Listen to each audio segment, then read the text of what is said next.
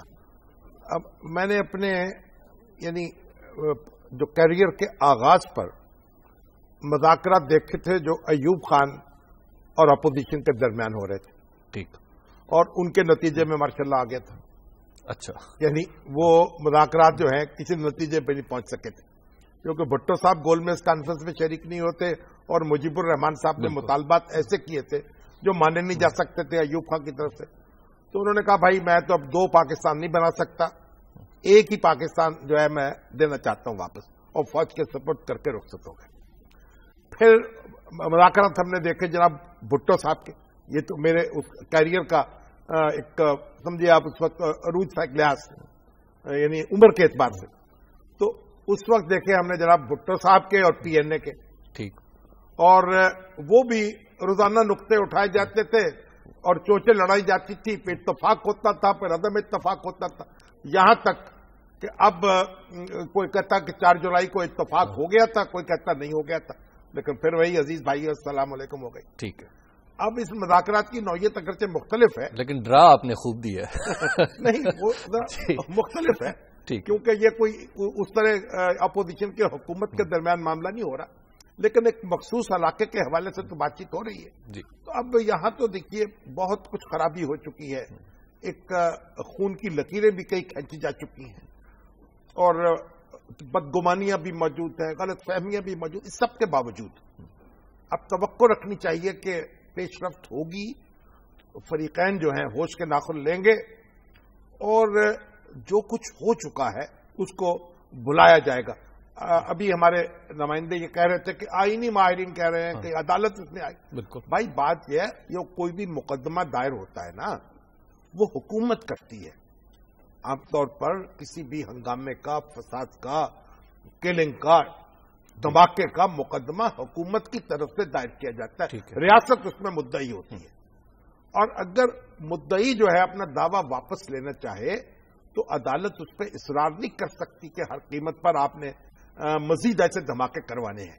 ٹھیک. تو آئینی اور قانونی ماہرین کو اپنا وقت صرف کرنا چاہیے الجھنیں کھولنے پر، الجھنیں ڈالنے پر نہیں. ٹھیک. تو شام صاحب اب دیکھتے ہیں اب الجھنیں کیسے نکلتی ہیں. توقع رکھیں. شام صاحب، بلوچستان کے حوالے سے ایک خبر ہے، اور خبر یہ ہے کہ ایف سی کے 2 اہلکار، 2 افسرز جو لاپتہ افراد کے معاملے میں ملوث ہیں، ان کے خلاف جو مقدمہ ہے وہ آرمی ایکٹ کے تحت چلایا جائے گا. 2 میجر کی سطح کے افسر ہیں. ہاں دیکھیے، یہ بڑی اہم خبر ہے، اور اگرچہ کہ نئی نہیں ہے. اس سے پہلے سندھ میں بھی بعض فوجی افسروں پر مقدمے قائم کیے گئے تھے، ان کو سزائیں ملی تھی کہ انہوں نے تجاوز کیا تھا اپنی حدود سے. آرمی ایکٹ کے تحت ہی آرمی ایکٹ کے تحت. اور کئی بڑے افسر جو ہیں، فوجی افسر جرنیل کی سطح تک، ان کو بھی سزائیں ملی ہیں. ٹھیک ہے. ظہیر الاسلام عباسی صاحب، ان کے جو برگیڈیئر تھے نصر اللہ، یہ کیا نام تھا ان کا، کہ بغاوت کی کوشش کر رہے تھے، یعنی انڈسپلن پھیلا رہے تھے. یعنی بغاوت جو ہے یا اپنی رائے پر اصرار کرنا، یہ بھی ایک انڈسپلن ہے نا. بالکل. اور اپنی اختیارات سے تجاوز کرنا، یہ بھی ایک انڈسپلن ہے. اس کی جہتیں مختلف ہو سکتی ہیں. تو اب کوئی اگر آرمی آفیسر اپنے اختیارات سے تجاوز کرتا ہے اور قانون کے دائرے کو عبور کرتے ہوئے کارروائی کرتا ہے، تو ظاہر ہے کہ پھر اس کے خلاف کارروائی ہو سکتی ہے. اگرچہ کہ یہ دیکھنا پڑے گا کہ کن حالات میں یہ کارروائی ہوئی. اگر آپ کے مقابل گولہ باری ہو رہی ہو اور لوگ آپ کا خون بہا رہے ہوں اور آپ کے ساتھی آپ کی آنکھوں کے سامنے تڑپ رہے ہوں اور آپ کے ہم وطن جو ہیں ان کو چن چن کر مارا جا رہا ہو اور ان کو جناب بسوں سے نکال کر شناختی کارڈ دیکھ کر ان کا قتل کیا جا رہا ہو، تحقیق کیا جا رہا ہو، اور پھر یہ ہے کہ خود بلوچستان میں خود بلوچ ایک دوسرے کے درپے ہوں، تو یہ اور جو ہمارے ایف سی کے جوان ہیں وہ کتنے جان دے چکے ہیں. جی اور ان کی لاشیں گر رہی ہوں تو اگر کوئی توازن کھو بیٹھے تو پھر آپ اس کو یہ نہیں کہہ سکتے کہ بھائی اس کو ہم پھانسی پر لٹکائیں گے. ٹھیک. دیکھیے یہ جو ایک ماحول بھی ہوتا ہے ہمیں یہ بھی سمجھنا ہوگا نا. جنگی ماحول ہے یہ تو تقریباً. ایف سی کے نوجوان جو ہیں ان کے کوئی ذاتی مفادات نہیں تھے, ان کا کوئی ذاتی جھگڑا نہیں تھا. ان کو ایک مخصوص حال, جب آپ یہ کہتے ہیں نا ناراض بلوچ, ناراض پختون ہے نا جی, ناراض لوگ, تو ناراض لوگوں کو جو الاؤنس دیتے ہیں کہ حالات کی وجہ سے یہ ناراض ہو گئے اور ان کی ساری قانون شکنی جو ہے اس کو برداشت کرتے ہیں, تو یہ جو ڈسپلن فورسز ہیں ہماری, اگرچہ میں اس کی حمایت نہیں کر رہا ناراضگی, لیکن ناراض ہو سکتے ہیں یہ بھی, مشتعل ہو سکتے ہیں, انسان ہے نا آخر. اگر اپنے ساتھیوں کا خون بہتا دیکھیں گے تو بہانے والوں پر کچھ نہ کچھ کر گزرے تو پھر آپ اتنا واویلا نہیں کرنا چاہیے. لیکن بہرحال قانون ہے. ابھی تو آپ دیکھیے ہم نے 2 دن گزارے, آپ نے تو 3 دن گزارے. بالکل. کوئٹہ میں جی ہم نے 2 دن گزارے, تو فوجی حکام سے بھی ملاقاتیں ہوئیں, اور میں تو نہیں تھا اس وقت, نبی بخش یہ نہیں تھا, ثناء اللہ ظہری سے بھی ملاقات ہوئی, ان کے رفقا سے, اور ہمارے جو چیف منسٹر ہیں جی مالک صاحب بھی ہم نے ناشتہ کیا, مالک صاحب جو ہے, اور تفصیلی تبادلہ خیال ہوا. تو بلوچستان میں حالات میں ایک بہتری تو آ رہی ہے, یعنی جو فرقہ وارانہ ٹارگٹ کلرز ہیں وہ بھی پکڑے گئے ہیں, اور بڑی ایک جانپہچانی سے کام کیا ہے قانون نافذ کرنے والے اداروں نے.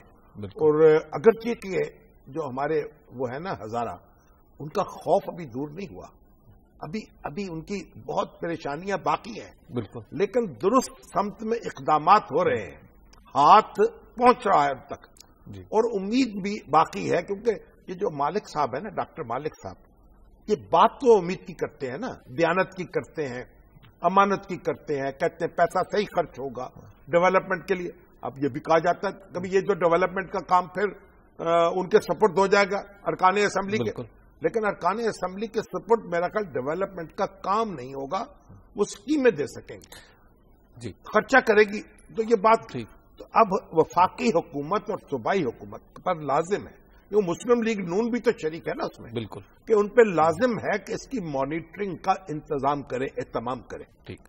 شام صاحب ایک بریک کا وقت آ گیا, بریک کے بعد پھر گفتگو یہیں سے آگے بڑھاتے ہیں, آپ دیکھتے رہیے نقطہ نظر.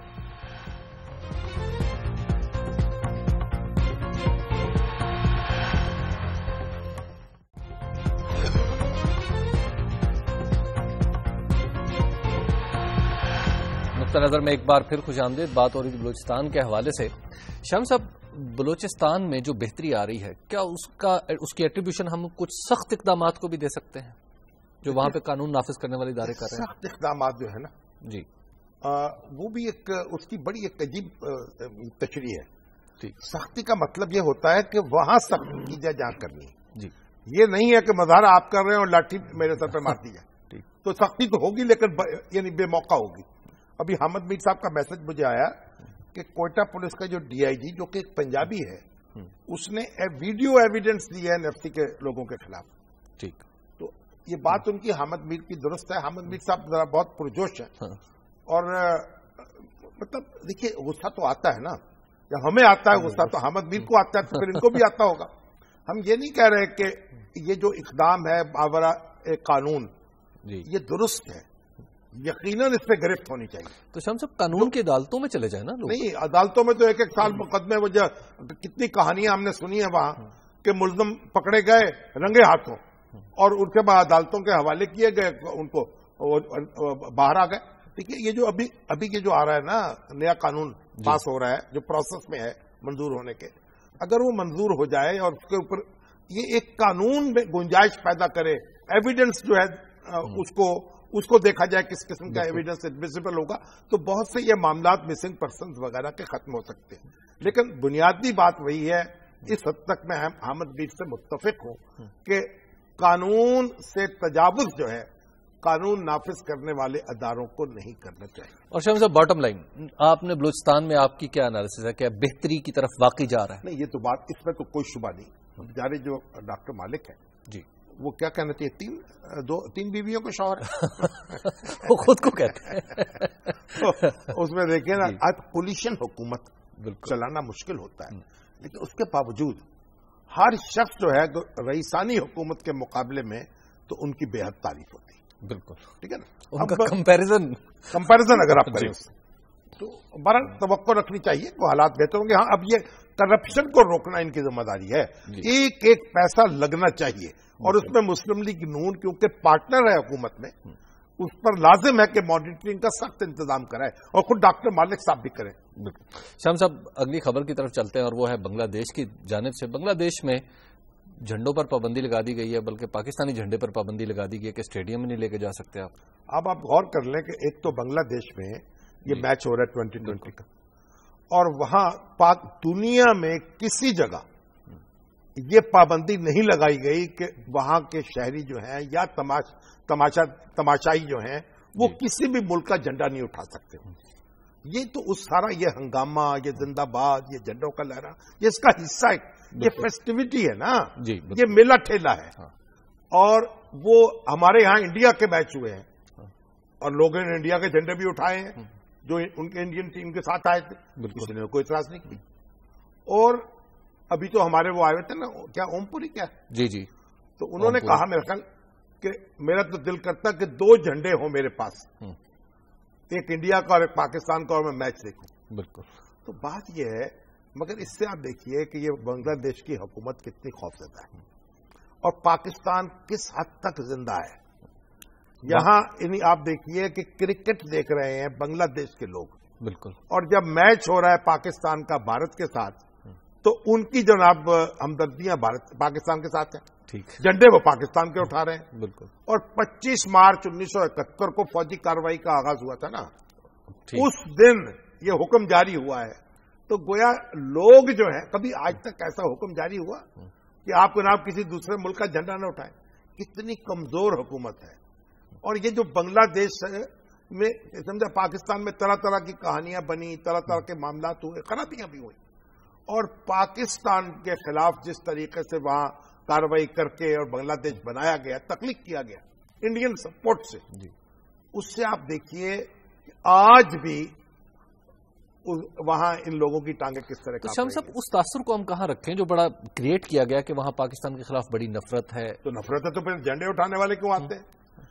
یہ تو بھٹو صاحب جب گئے تھے اس وقت ڈاکہ پورا امڑ آیا تھا. دیکھیے, اگر یہ ہم نے بہت حماقتیں کی ہیں, بہت زیادتی کی ہیں, اگر یہ فوجی کارروائی نہ ہوتی اور فوج کی حکومت نہ ہوتی, کسی صورت یہ حشر نہ ہوتا جو ہمارا ہوا ہے بنگلہ دیش اور پاکستان کے درمیان. بالکل. تو ایک تاریخ کے انتہائی انفارچونیٹ واقعات, لیکن بہرحال اس میں صرف ایک فریق ذمہ دار نہیں ہے.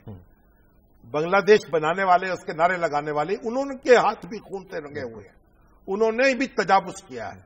اور اب آپ دیکھیے پاکستان وہاں زندہ ہے اور اس کا نعرہ بھی بلند ہو رہا ہے, اس کا پرچم بھی بلند ہو رہا ہے. قانون جتنے مرضی قانون لگا دیں گے, یہ حقیقت جو ہے اس کو روک نہیں سکتے. جی شام صاحب, اگلی خبر کی طرف چلتے ہیں, اور وہ اگلا موضوع ہے. جی جناب, وہاں جو پاکستانی کھلاڑی ہیں نا, ان کی تصویریں بھی اسٹیڈیم کے باہر بک رہی تھیں, پاکستانی پرچم بھی اسٹیڈیم کے باہر بک رہے تھے, لوگ خرید رہے تھے. آپ یہ دیکھیے, اور یہ کوئی بین الاقوامی جو خبر رساں ایجنسیاں ہیں انہوں نے رپورٹ کیا, وہ پاکستان کی APP کی رپورٹ نہیں ہے.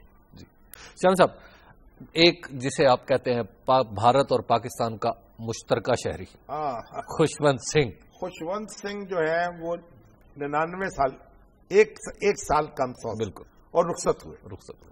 اور دیکھیں خوشونت سنگھ جو ہے, ملاقات تو میری ان سے 1-2 بار ہی ہوئی ہوگی, اور یہاں وہ منظور قادر میموریل سوسائٹی میں لیکچر دینے کے لیے آئے تھے. اس وقت ان کی تقریر بھی سنی, لیکن منظور قادر صاحب سے ان کی بہت دوستی تھی. اچھا. اور پھر میرے بڑے قریبی دوست ایم اے رحمان صاحب ایڈوکیٹ تھے, اور پھر انور بارٹلہ سے تعلق تھا, اور یہ سب ان کا تعلق منظور قادر صاحب سے تھا.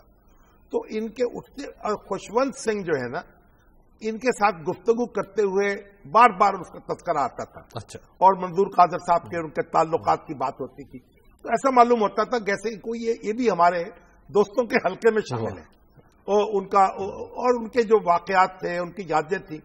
تو خوشونت سنگھ پیدا ہوئے ہیں خوشاب میں. بالکل. اور ان کے والد جو تھے بڑے ٹھیکیدار تھے. یہ دلی میں انہوں نے